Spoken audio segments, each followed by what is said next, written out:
alguém me dê alguma coisa para segurar. Serve demais. Obrigado. Obrigado. Dizem que bolsa de mulher é um espetáculo, né? É isso aí. Muito bem, irmãos. Eu quero hoje, de forma extraordinária, ou seja, não comum, tratar com os irmãos um tema. Eu tenho como princípio pregar mensagens expositivas, ou seja, aquilo que expõe as Escrituras, textos bíblicos, dentro dos seus próprios contextos. Não há pecado algum em trabalharmos com um tema, porém é uma proteção para a igreja. Deixa eu fechar essa porta. Ver o seu pastor pregando expositivamente, que assim ele coloca menos ideias suas, lida com as ideias do próprio Deus, olhando exclusivamente para o texto. É uma proteção muito grande, tanto para o pastor, quanto para a igreja, pregar expositivamente. Espero não pecar contra os irmãos esta noite, falando desse tema, mas vejo uma necessidade enorme de tratarmos um pouco desse assunto. Há uma expressão que a gente não costuma usar, mas ela define bem o momento que a igreja, e quando eu digo igreja, não digo em Mogi Guaçu, eu digo a igreja evangélica de forma geral, no mundo.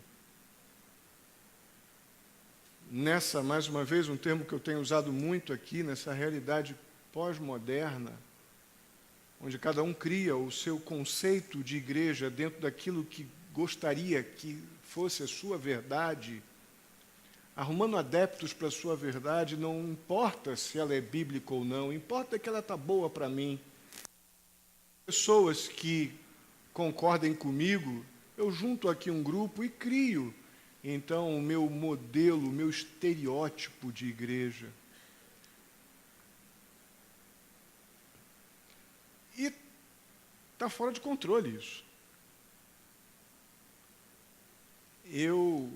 A gente ouve muitas coisas, né, de diversas correntes. Eu acabei que eu não comentei com a Alcione, mas à tardinha um amigo meu lá de Pernambuco publicou no Face dele uma igreja evangélica com um cidadão lá passando o paletó e despertando um furor de forró evangélico dentro da igreja, onde as pessoas surtadas giravam e se balançavam e caíam.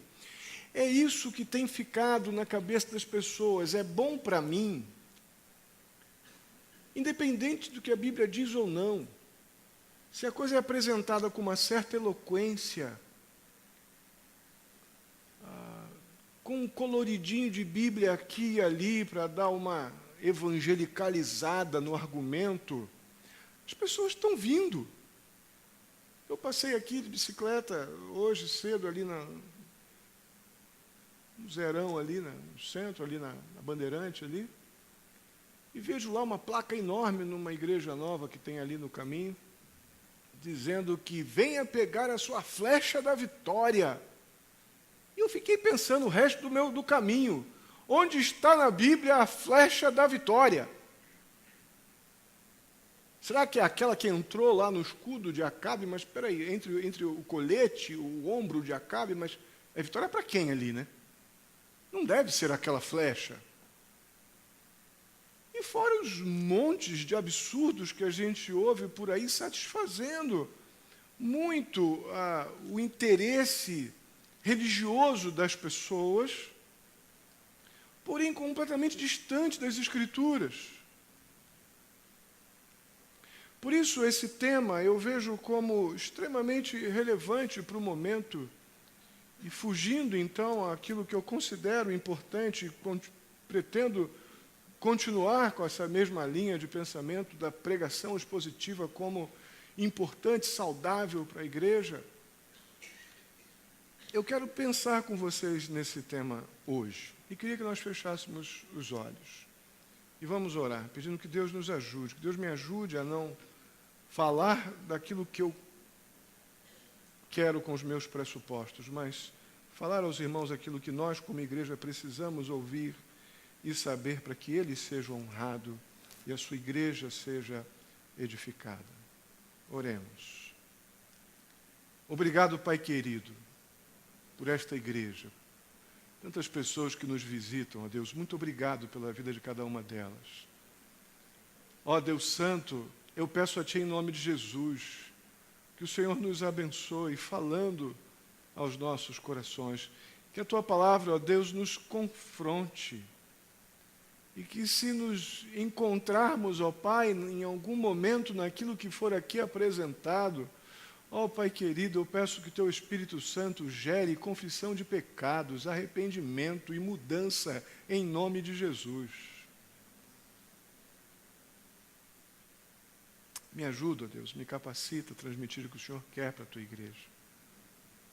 Assim eu te peço em nome de Jesus. Amém. Um dos grandes identificadores evangélicos que que o povo evangélico, que já é um identificador, né? O povo crente, geralmente os evangélicos são também conhecidos como o povo crente. Geralmente, esse povo crente, eles são imediatamente identificados ou relacionados. Quando uma pessoa olha para você e vê que você é um evangélico, o natural é a pessoa relacionar isso ao fato de você ter uma convivência com a Bíblia. Concordam comigo ou não? É uma reação natural. Houve até uma época, os mais antigos aqui vão saber bem do que eu estou dizendo, que os crentes eram conhecidos como os Bíblias, lembram? Eu lembro demais, não sei se aqui era assim, mas no Rio de Janeiro é muito forte isso. Olha lá o Bíblia. Aí, às vezes eu me sentia um livrão andando assim, né, meio... Olha o Bíblia ali. Isso era muito forte na minha adolescência, juventude, enfim. O fato é que, apesar dessa boa tradição do crente ser relacionado ou identificado pela Bíblia, essa tradição é boa, mas tem um problema aí. Será que ela é verdade? Será que nós não estamos apenas portando um rótulo que de fato identificou muitos já na história do Evangelho, mas que talvez não tenha nada a ver comigo? Eu posso estar sendo identificado como um evangélico, como um crente, como um Bíblia, mas o que é mais comum em nossos dias é isso ser apenas um rótulo, mais um estereótipo.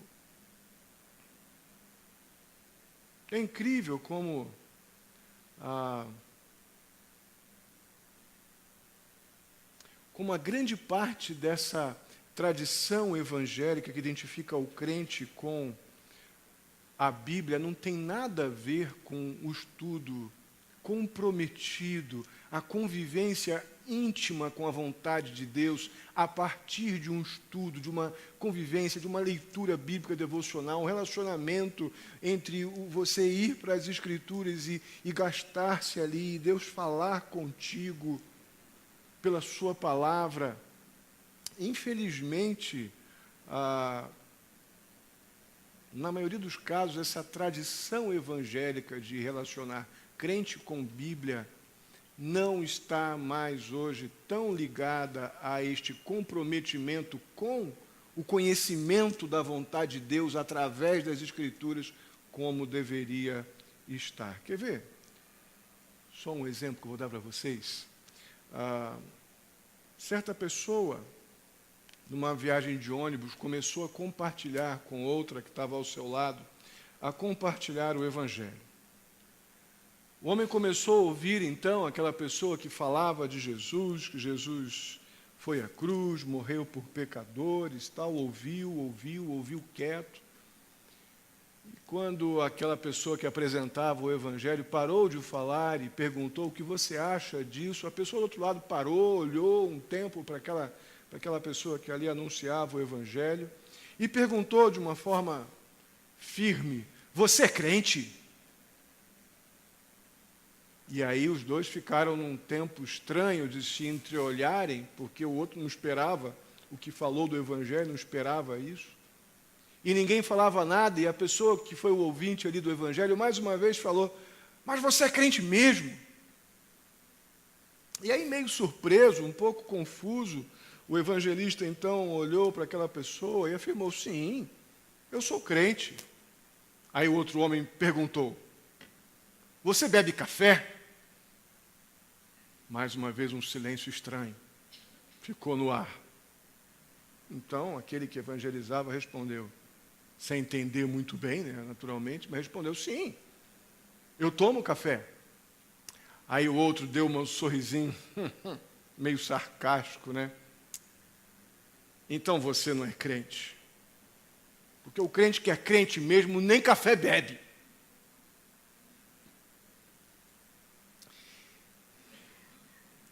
Eu creio que esse é o tipo de evangelho, ou do evangelho que mais se populariza em nossos dias. O crente forma. O crente rótulo. O crente aparência. O fato é que, apesar desse tradicional vínculo dos crentes com a Bíblia, poucos crentes gastam de fato tempo com a Bíblia e pouca relação muitos crentes têm com as Escrituras.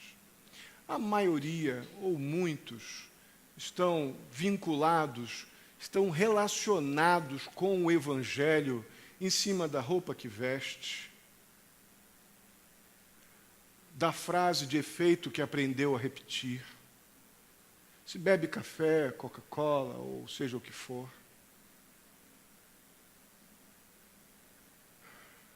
Quem dera pudéssemos ainda ser de fato e de verdade, e eu desejo que a gente termine essa mensagem clamando ao Senhor: Senhor, que as pessoas olhem para mim e vejam a Tua palavra em mim, vejam o Senhor se revelando, né, através da minha vida, pelo aquilo que o Senhor é, pela Tua verdade explícita, pela Tua palavra. Mas, infelizmente, a gente está lidando com uma crise desse sentido. Uma crise.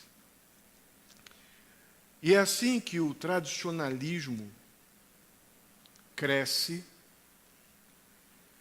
em detrimento da tradição e dos seus propósitos. A gente vai entender isso bem até o final desse nosso tempo aqui.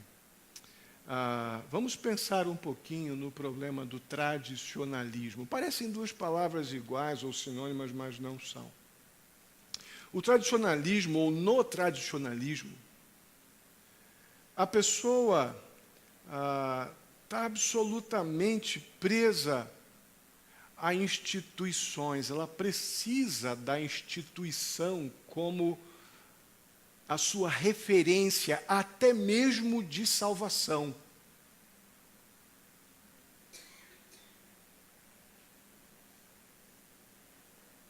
No tradicionalismo, pessoas e as instituições que são direcionadas por pessoas são centralizadas, elas são praticamente idolatradas. O tradicionalismo ele precisa disso para existir. De um ambiente absolutamente ritualista e com uma aparência bem forte de espiritualidade. No tradicionalismo, há essa busca desenfreada pela aparência, pela visibilidade de que você é uma pessoa espiritual. Você precisa praticamente se vender, vender a tua imagem para que os outros creiam que você é espiritual. O tradicionalismo ele precisa desse sistema de troca para existir.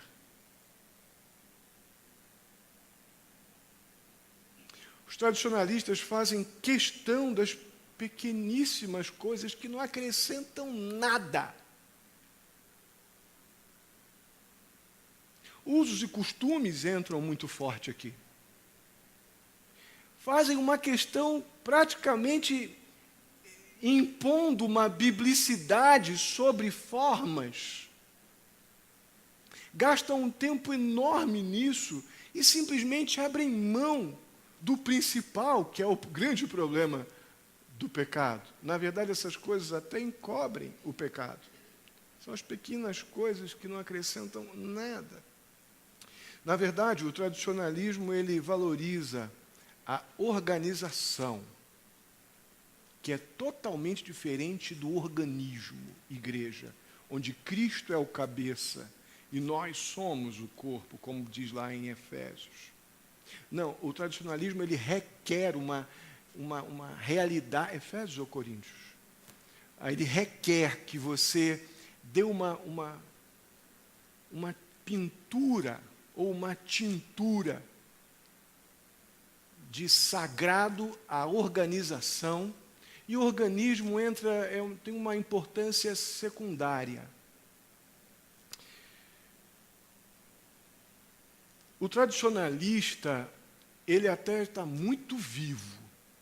Ele é uma pessoa, o tradicionalista, ele é altamente ativo para poder manter esse sistema. Mas, por outro lado, a sua fé está morta. Porque ele está prendendo a sua esperança em coisas completamente passageiras. Essa é a realidade do tradicionalismo. O outro lado dessa história é a tradição. A tradição, sem dúvida alguma, é uma caminhada na fé, olhando para aqueles crentes realmente genuínos do passado. Interessante como isso, quando eu, na minha origem, toda a minha formação foi numa igreja neopentecostal, muitos sabem disso. Eu venho de todo esse movimento do línguas, sopro do Espírito, profecia. Eu venho desta origem, com pessoas queridas, piedosas, que amam a Jesus, mas têm essas convicções que eu hoje entendo que lhes falta biblicidade. E ali, na época, quando eu indo para o seminário lá no Rio de Janeiro, ainda no meu primeiro ano, depois eu vim para cá para a Palavra da Vida, e as pessoas falavam assim para mim, me chamavam de Elcinho lá, né, porque meu pai, que é o Elção, né? Elcinho, olha, você vai para o seminário, mas não deixa a letra te matar. Não deixa. Legal. Aí eu fui para um seminário, naturalmente, neopentecostal também, né? E a gente estudando, lendo as Escrituras, a gente vai vendo que algumas coisas não batiam, né? E aí aí com o tempo a gente percebeu que tradição era uma coisa completamente diferente. Tradição é o que aquele povo do passado fez e que honrou o nome do Senhor, que deve continuar sendo feito, para que a gente possa ter relevância no presente e muita esperança para o futuro. A tradição, sem dúvida alguma, liga o passado ao presente, mas com esse projeto maravilhoso de ir de glória em glória até a estatura de Cristo. A tradição nos faz olhar para o centro de toda a tradição evangélica. Não nos faz fugir daqui.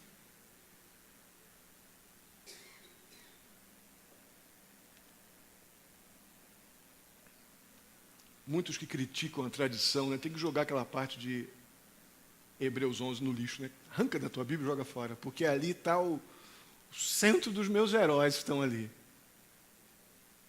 Homens que no passado fizeram uma diferença tão espetacular pela fé, que a tradição de olhar para aquilo que aqueles homens fizeram no passado me encoraja grandemente no presente, para que eu possa fazer diferença no futuro.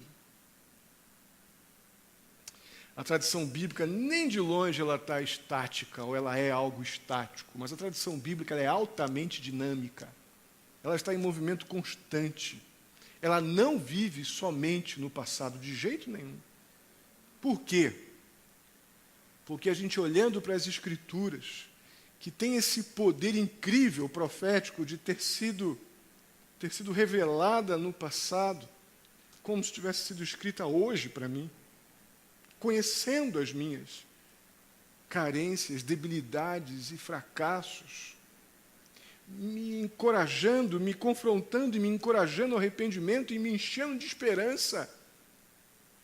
Essa verdade aqui, essa tradição bíblica maravilhosa, ela mexe com o passado sim, mas com um olhar absolutamente clínico para o presente. Essa tradição, ela trata o presente com os olhos do Senhor, não com os meus olhos, não com costume algum de grupo religioso, mas ela olha para o presente com os olhos do Deus que está sobre toda a história.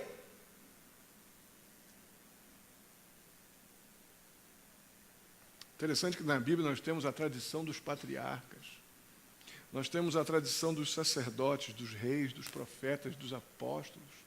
E tudo isso aponta fortemente para a cruz o tempo todo. Como essa tradição ela é viva. E não depende do que eu faço, mas depende do que Deus já fez na história, afetando determinadamente a minha história hoje, a tua história. Então eu afirmo que a tradição bíblica é um legado, é uma herança que nós recebemos de experiência com o Senhor, para podermos exercitá-las na nossa vida e com as pessoas ao nosso redor. O duro disso, meus irmãos, é que, infelizmente, a igreja evangélica, guardadas, obviamente, muitas exceções, mas a igreja evangélica ela está muito mais ligada ao tradicionalismo do que à tradição bíblica. Eu fiquei triste, eu não tenho problema nenhum com abrir a igreja aqui e ali, muito pelo contrário, eu não entro no mérito de doutrina, apesar de que doutrina é determinante para a pessoa ir a Cristo por causa de Cristo, né? Não ir a Cristo por causa de igreja, por causa de pastor, por causa de tradicionalismo, de dogmas humanos. Mas se a pessoa está anunciando que ali, que a salvação é unicamente através da fé, por meio do Senhor Jesus Cristo, isso é importante. E se está abrindo igreja aqui e ali, com os seus costumes, que não determinam a salvação de ninguém, mas apresentando o Evangelho que abraça o pecador arrependido, o alcança com graça salvadora e o livra da escravidão do pecado, lhe dando perdão de pecados e vida eterna, amém. Mas eu fiquei triste quando eu passei ali hoje e vi aquele negócio lá da... Como é que é? A flecha da vitória. Puxa vida. A fachada ali já é meio estranha, porque é uma espada da fé. Legal, ali a gente vê Efésios 6, bacana e tal. Mas se eu preciso de alguma figura para ilustrar a minha fé, seria um homem com a cara no chão, no pó, pedindo, Senhor, eu preciso da fé bíblica para crer naquilo que o Senhor diz. Não de um homem com uma espada batendo e lutando, mas seria de um homem com a cara no chão, clamando, Senhor, aumenta a minha fé, que eu sou um miserável, de um egoísta, de um autossuficiente, de um orgulhoso. Essa seria uma boa figura para ilustrar a fé. Fé é um negócio tão de Deus que a gente recebe dele. Nem sequer gerar em mim eu posso. Eu tenho em mim a fé no sentido do intelecto. Crer que Pedro Álvares descobriu o Brasil. Crer nas coisas que a gente aprende na escola. Mas fé salvadora, até isso eu preciso de Deus para crer nele. Porque por minha conta, eu creio em parede, pedra, nuvem, morto. Mas o último que eu vou crer é em Cristo Jesus pela fé, quando Deus me alcança de forma graciosa.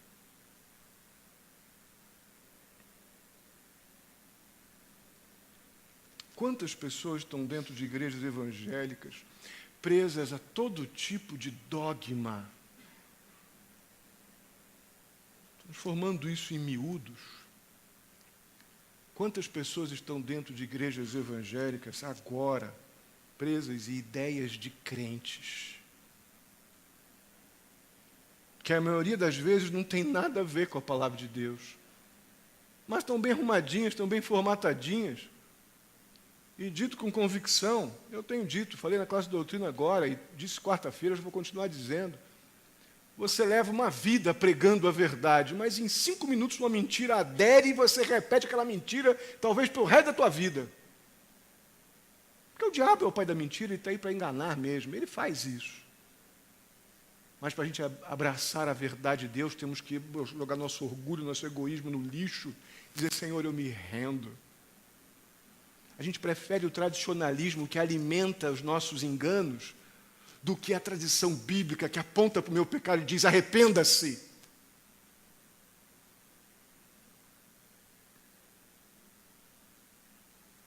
Em certo grupo evangélico, uma multidão aplaudia uma frase que era repetida insistentemente pelos seus líderes. A frase dizia assim, Deus precisa de você. Já ouviram isso? Deus precisa de você. Já ouviram na televisão em algum lugar? Pois é. Esse discurso prosseguiu ali naquele grupo,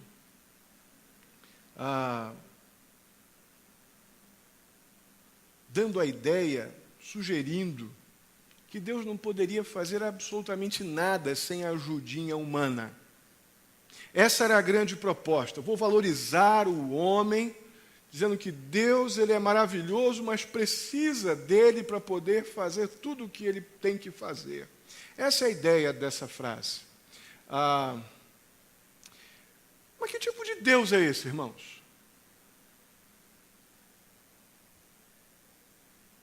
Pode até ser de algum grupo evangélico, algum grupo que se apresenta como evangélico, mas não é bíblico, não. Não tem nada a ver com a Bíblia. É mais um desses conceitos altamente atrativos que nos mantém presos a um tradicionalismo de conceitos, com uma tremenda de uma purpurina bíblica, mas que não tem nada a ver com a Bíblia. Só para a gente dar uma olhadinha rápida. Em um texto em Atos, capítulo 17, versos 24, até a primeira parte do 28, diz assim, o Deus que fez o mundo e tudo o que nele há é o Senhor dos céus e da terra, e não habita em santuários feitos por mãos humanas. Ele não é servido por mãos de homens como se necessitasse de algo, porque ele mesmo dá a todos a vida, o fôlego e as demais coisas. De um só fez ele todos os povos para que povoassem toda a terra, tendo determinado os tempos anteriormente estabelecidos e os lugares exatos em que deveriam habitar. Deus fez isso para que os homens o buscassem e talvez, tateando, pudessem encontrá-lo, embora não esteja longe de cada um de nós, pois nele vivemos, nos movemos e existimos.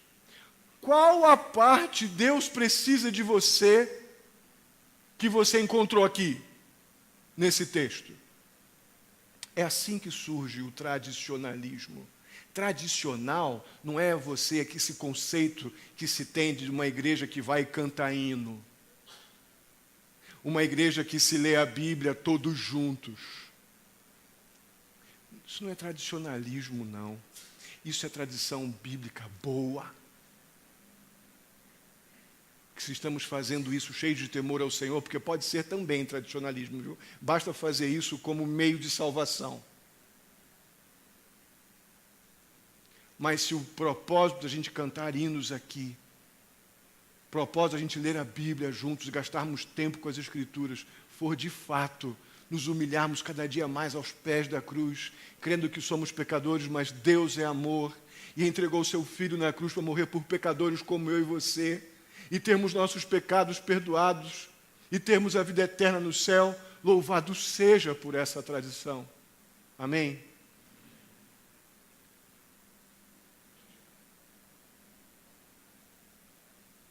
Um outro conceito que está diretamente ligado à má aplicação de verdades bíblicas e cria todo tipo de paradigmas e conceitos humanos e tradicionalismos que prendem, atrapalham a beça o progresso do Evangelho, mas formata fortemente o pensamento de muitos crentes que lá no seu tradicionalismo apenas repetem o que ouvem.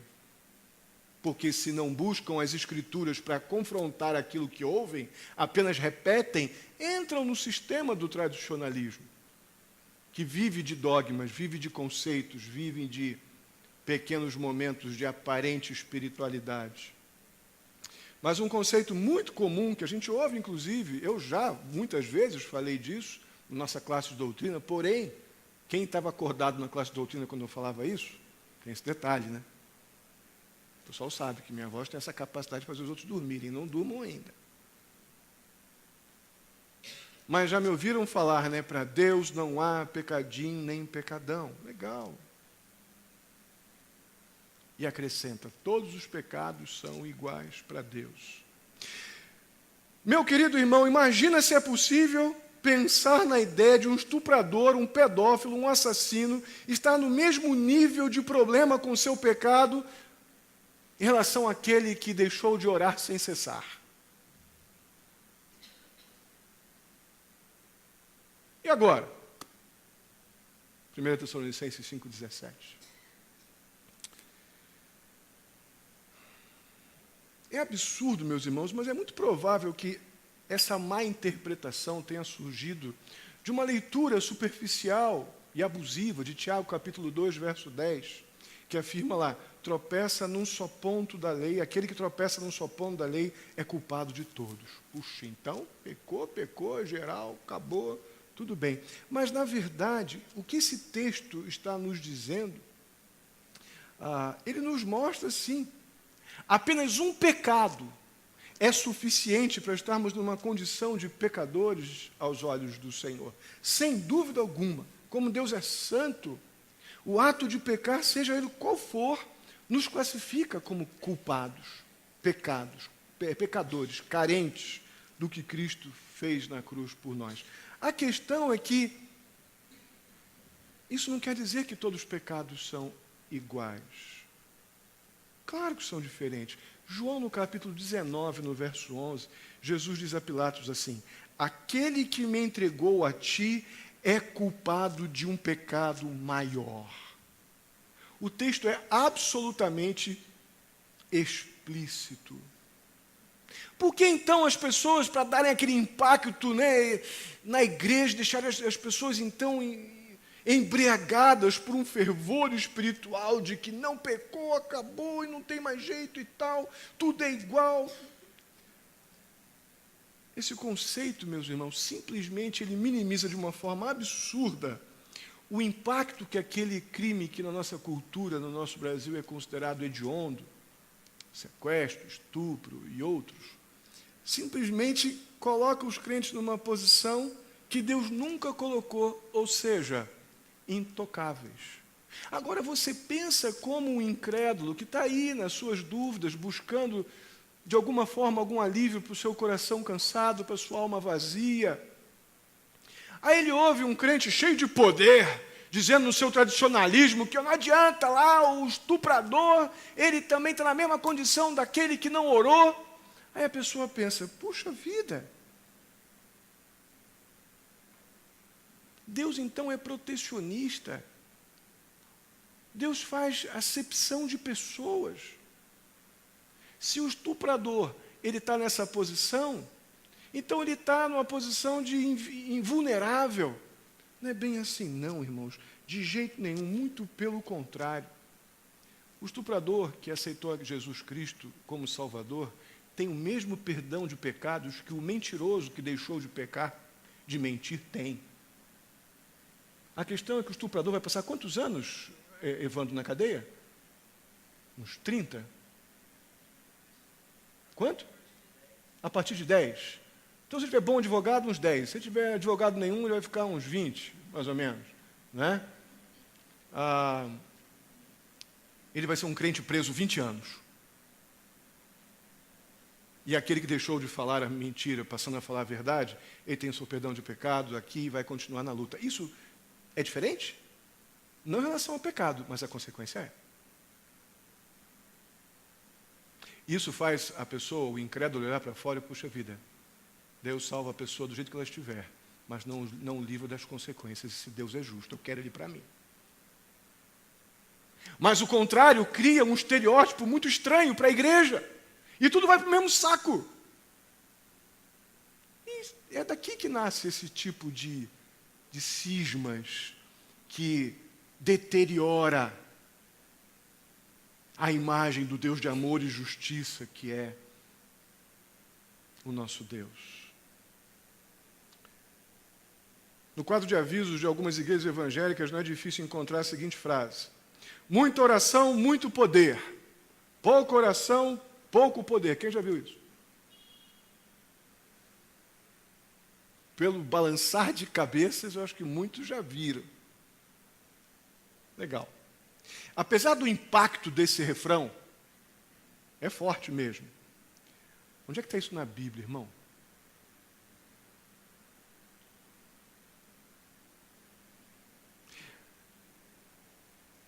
Poderíamos fazer um parágrafo, um tipo de gráfico estatístico para a gente poder perceber a performance da oração de um e de outro, para poder ver se esse cara tem poder ou se ele não tem. Ou, de repente, a gente podia fabricar aqui os inventores, tem o Luiz aqui que é bom de inventar as coisas, podíamos fabricar um orômetro, para quando uma pessoa começasse a orar,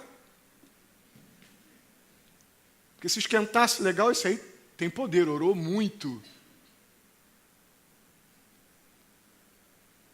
Onde está na Bíblia isso? Ah, pastor, Jesus mandou orar sem cessar. Tudo bem, mas o sem cessar implica exatamente em quê? Em orar continuamente. Ninguém parou de comer, beber, viver, nem Jesus. Jesus andou, comeu, conversou, dormiu. Mas a ordem foi orar continuamente.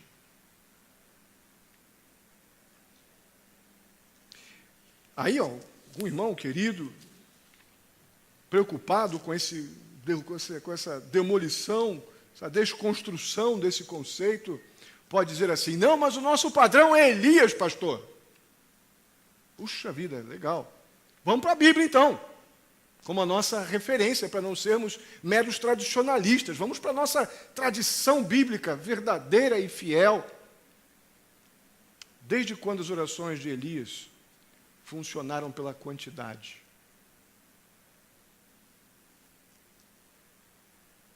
A gente vai lá para o texto de Mateus 6, vê que Jesus criticou fortemente aquelas repetições de oração incansáveis dos fariseus, como se Deus fosse surdo ou fosse vencido pela insistência. Aí tu pega o texto de Tiago, capítulo 5, verso 17, e vê que Elias, então, o citado que nos dá essa base toda para dizer que nós temos que orar para ter poder, orou muito, muito poder, porque Elias orou e a chuva parou, né? Ou para que não chovesse, melhor dizendo, e o sol parou depois aqui no texto para que a chuva parasse. O texto diz, né, Elias orou fervorosamente para que não chovesse. Logo, o critério não é quantidade, mas é fervor. Fervor, na prática, é uma absoluta contrição, convencimento da alma de que o meu Senhor está vivo e é poderoso, e eu estou rogando àquele que pode todas as coisas, tem poder para a vida e para a morte. Eu rogo àquele que de fato pode intervir na minha história. E amém, vamos trabalhar.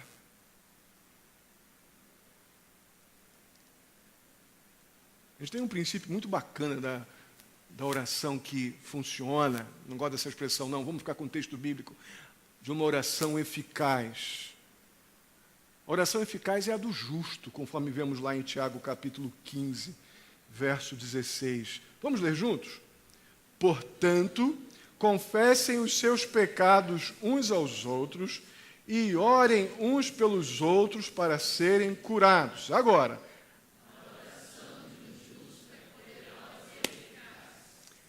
o texto não está dizendo a quantidade de oração que o justo faz torna a oração dele poderosa?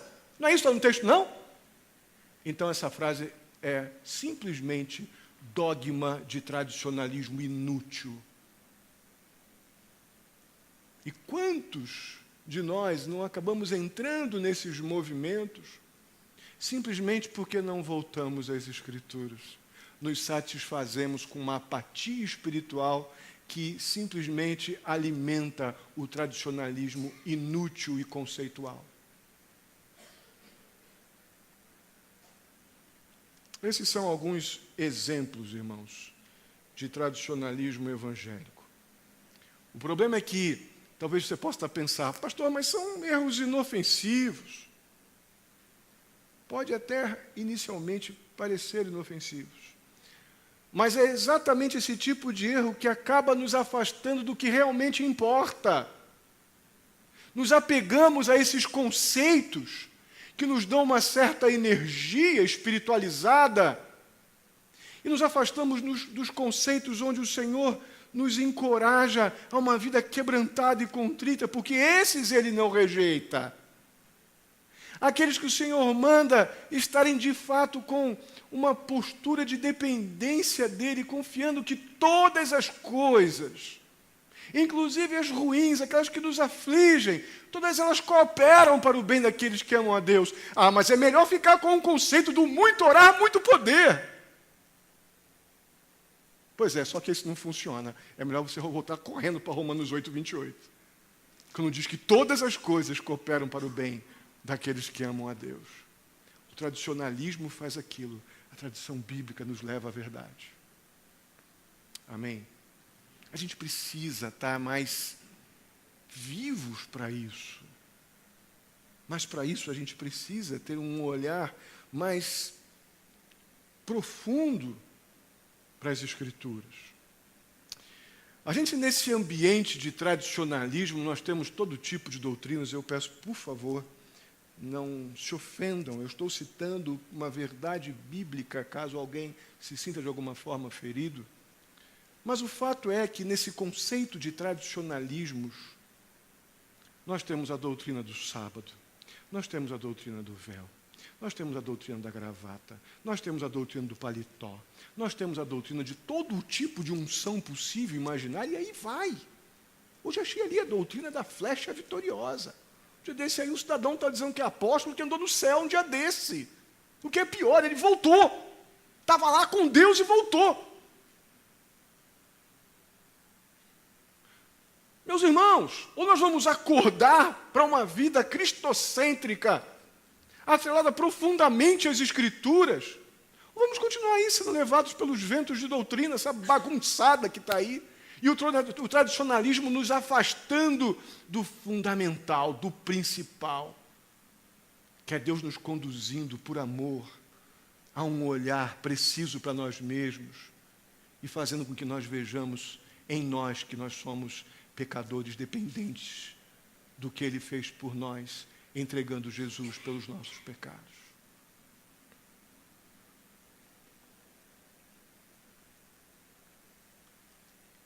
Facilmente nos tornamos adoradores de tradições humanas, irmãos. Muito facilmente. É isso que nós estamos chamando de tradicionalismo. Aquilo que toma o lugar da palavra de Deus. Depois vai olhar em Marcos, capítulo 7, versos 8, 9 e 10, esse problema da da tradição humana, o estrago que estava fazendo e como Jesus trata isso seriamente. Hoje, quando se fala de um cristão evangélico, a gente imagina que se trata de uma pessoa sem vícios. A gente logo pensa nos estereótipos, né? Uma pessoa que não bebe, não fuma, não dança, não joga, e assim vai. Isso é muito importante, eu acho que deve ser, sim, uma consequência do que Cristo fez na minha vida, de um convencimento de que essas coisas não combinam com a nova criatura que se prepara todos os dias, através de uma vida santificada para o encontro com Jesus nos ares, habitada pelo Espírito Santo. Essas coisas são muito importantes, mas, irmãos, ninguém precisa ser crente para viver assim. De forma alguma. Existe um monte de ateus que não fumam e nem bebem. Isso não é uma questão de espiritualidade, isso é uma questão de inteligência. Apenas.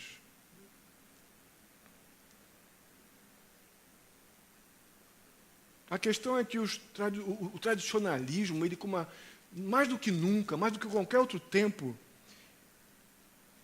tem criado caricaturas evangélicas. E muitos crentes se satisfazem com serem caricaturas.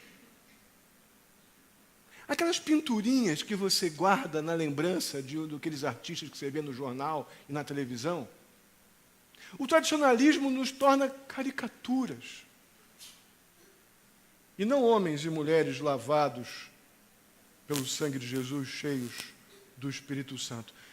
Os profetas, lá no Antigo Testamento, enfrentaram algo muito semelhante em sua época, e Miqueias, em particular, para a gente terminar, nos traz um texto para refletirmos bastante importante.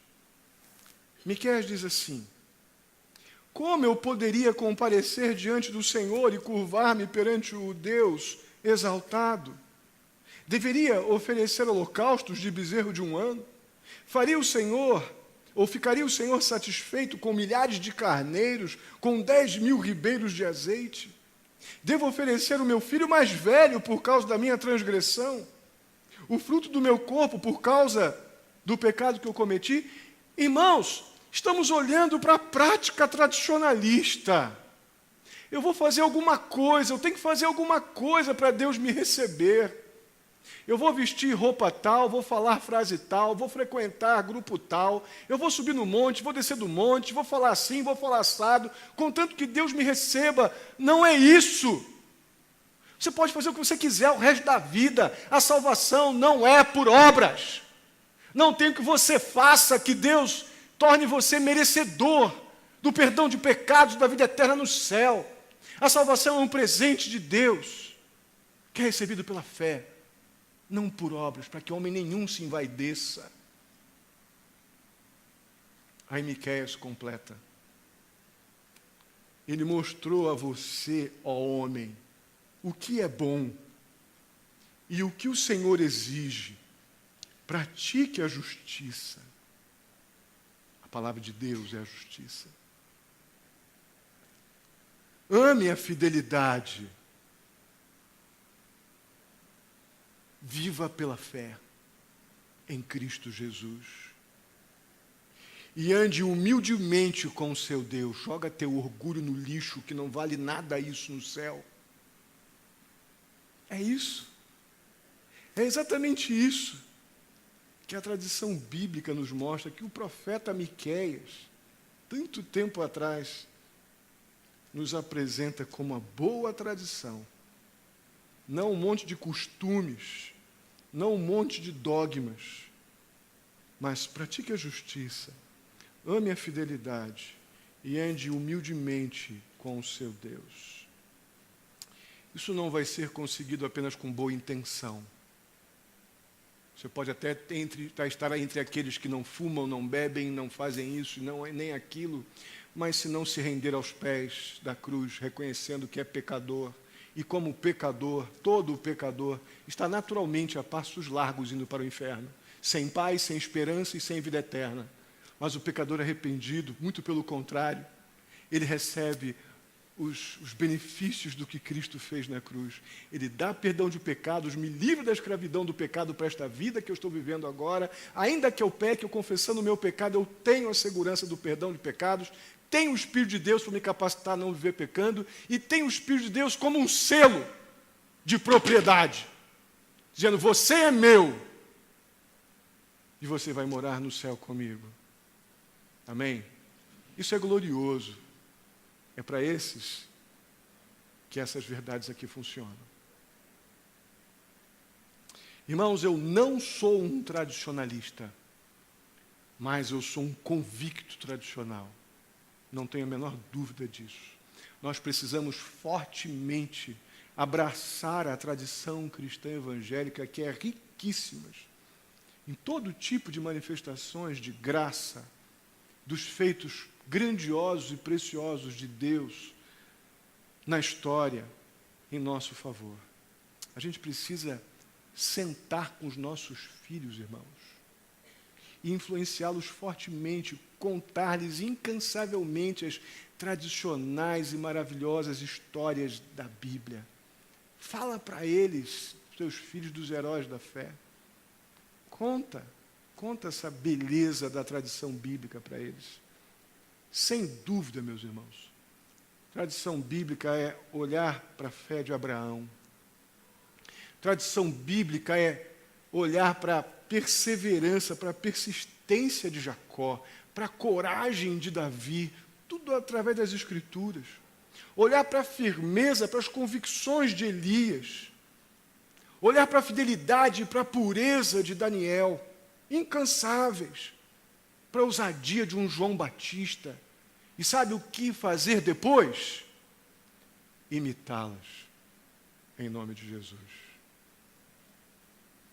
A boa tradição, que a gente tem que se agarrar. Voltemos às Escrituras, irmãos. Não se deixem embriagar com esses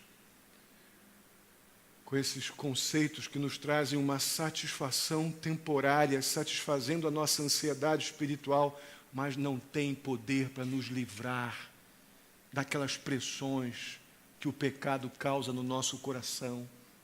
Quando estamos naqueles momentos onde julgamos que podemos manipular as circunstâncias. Hoje eu vi um documentário sobre os Amish, não sei se vocês já viram, um grupo altamente ortodoxo, tem uma comunidade muito grande na Pensilvânia, e eles lá com todos os dogmas, roupa, não pode tirar a toquinha às mulheres por causa da santidade, que perde uma série de coisas, a roupa, os homens não podem tirar o chapéu da cabeça, mas um deles lá, assim, mas pode ter várias mulheres, mas, enfim, não dá nem para entrar no mérito. Mas eles saíram, um grupo de jovens saíram, porque estavam cansados daquela pressão, daquele sistema. Todos foram na praia, lá na Flórida, com toda a roupa, entrando na água, com todo aquele aparato e tal. Mas também foram num lugar, tomaram uma bebidinha, uma pinguinha aqui, uma bebidinha ali. Uma das moças estava grávida, porque decidiu ficar grávida fora do casamento, e o irmão de uma das moças, todo preocupado quando descobriu que ela estava grávida, por causa do costume da família Amish, e não por causa de um princípio bíblico que estava sendo ferido. Isso é tradicionalismo morto, porque a tradição bíblica nos leva para a cruz, nos faz confessar pecados, e depois então de arrependidos e perdoados, o Senhor, Ele nos levanta e nos diz, vem comigo, eu vou te dar meu Espírito para que você não viva mais em pecado. Amém, irmãos? Vamos ficar de pé e vamos orar. Voltemos às Escrituras, precisamos dela. Oremos. Bondoso e amado Deus, obrigado, ó Pai, por podermos pensar nessas verdades bíblicas. E também, ó Deus, verdades contemporâneas de um mundo altamente corrompido. Ó Senhor querido, eu peço em nome de Jesus que nós possamos estar com as nossas mentes fixas naquilo que realmente importa.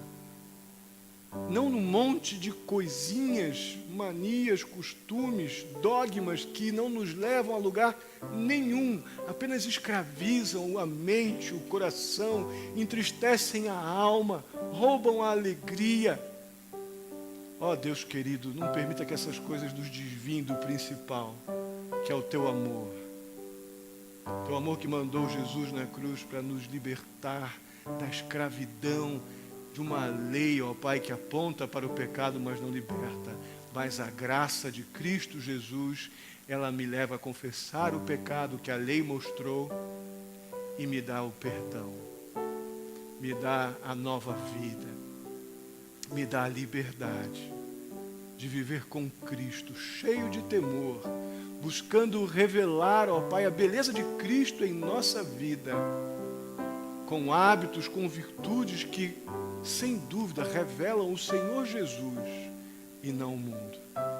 Ajuda-nos, ó Pai, eu peço em nome de Jesus, que tudo que foi dito aqui, ó Pai, esteja sendo bem guardado, para que seja bem refletido e que se transforme, ó Deus, numa decisão profunda de voltarmos às Escrituras e não nos satisfazermos, ó Deus, com conceitos, com tradições humanas, mas encontrarmos a satisfação unicamente na Tua Palavra.